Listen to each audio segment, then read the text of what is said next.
So நம்ம எல்லாருமே expect பண்ணிட்டு இருந்த மாதிரி நம்ம பென்ஸ் படத்தோட ஒவ்வொரு அப்டேட்டாக பார்த்தீங்கன்னா இப்போ இறக்கி விட ஆரம்பிச்சிட்டாங்க ப்ரொடக்ஷன் ஹவுஸ். ஸோ பென்ஸ் படத்தை பொறுத்தளவுக்கு ஆல்மோஸ்ட் பார்த்தீங்கன்னா ஷூட்டிங் வந்து கம்ப்ளீட் ஆகிற ஸ்டேஜில் இருக்குது. ஸோ இதில் வந்து நம்ம மெயின் ரோலாக பார்த்தீங்கன்னா நம்ம ராகவ லாரன்ஸ் மாஸ்டர் பண்ணுறாரு. பர்த்டே அன்னைக்கு பார்த்தீங்கன்னா ஒரு வெறித்தனமான போஸ்ட் ஒன்று இறக்கியிருந்தாங்க. ஸோ இந்த போஸ்ட் அளவுக்கு ஒரு பக்காவான ஒரு போஸ்ட்டாக வந்து நம்ம ரிலீஸ் பண்ணியிருந்தாங்க. ஸோ அதே மாதிரி பார்த்தீங்கன்னா நம்ம ராகவ லாரன்ஸ் மாஸ்டர் பொறுத்தளவுக்கு ஃபுல் அண்ட் ஃபுல் பார்த்தீங்கன்னா எஃபர்ட்டோட பண்ணிட்டு இருக்காரு இப்போ.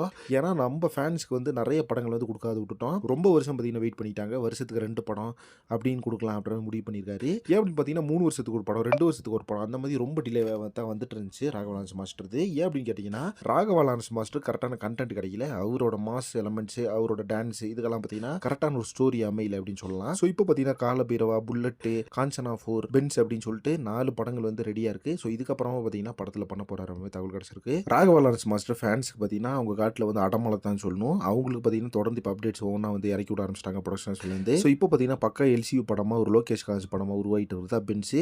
ஸோ இந்த படத்துலேருந்து ஷூட்டிங் ஸ்பாட் வீடியோலாம் நம்ம பார்த்துருந்தோம். நம்ம நிவின் பாலியோட அந்த சீனை வந்து அரோல் தாஸ், அதாவது லியோ படத்தில் அரோல் தாஸோட அந்த ஒரு சீக்வன்ஸ் காட்டுவாங்கல்ல ஒரு செட்டு. ஸோ அந்த செட்டில் தான் வந்து எடுத்துட்டு இருக்காங்க. ஸோ அதுக்கான ஃபோட்டோஸும் பார்த்தீங்கன்னா ரீசெண்டாக வந்து ஷேர் ஆச்சு அப்படின்னு சொல்லலாம். ஸோ இப்போ இதை தொடர்ந்து பார்த்தீங்கன்னா நம்ம ராகவ லாரன்ஸ் மாஸ்டர் அவர்கள் பயங்கரமாக வந்து எதிர்பார்த்துக்கிற விஷயம் என்ன அப்படின்னு பார்த்தீங்கன்னா அடுத்து வந்து பெரிய படங்கள்லாம் பண்ணும். இதே மாதிரி காஞ்சனா படத்தையும் சீக்கிரம் முடிச்சுட்டு படத்துலேருந்து ஒரு சூப்பரான அப்டேட்டை ரிலீஸ் பண்ணும் அப்படின்ற மாதிரி எதிர்பார்த்துக்காரு. ஓகே, அடுத்தடுத்து பென்ஸ்லேருந்து என்ன அப்டேட் சொல்லிட்டு வெயிட் பண்ணி பார்க்கலாம்.